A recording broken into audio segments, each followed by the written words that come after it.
ჭრილობა დაუმუშავდა. ექიმების თქმით არ უნდა გართულებულიყო, მაგრამ ერთ საათში ციებ-ცხელება დაეწყო.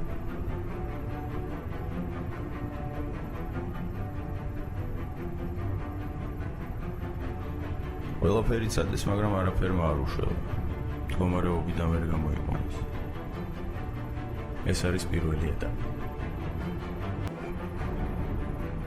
დაახლოებით 2-3 საათში მეორე ეტაპი იწყება. აგონიის მაგვარი რაღაც. თვარეულივით მოქმედებს. სინათლეზე არ რეაგირებს. ტკივილს ვერ გრძნობს. ყველა რეფლექსი მოშლილი აქვს. ერთ საათში იწყება მესამე ეტაპი. სასიცოცხლო ორგანოების დისფუნქცია. ანუ სიკვდილი. სიკვდილის მიუხედავად მესამე ეტაპზე ორგანიზმი იწყებს მუტირებას. აუტოპსია ჩაუტარდა, მაგრამ ვერაფერი ვერ გავარკვია. რატო? ვერ მოვასწარით. დაახლოებით 20 წუთში იწყება მეოთხე ეტაპი.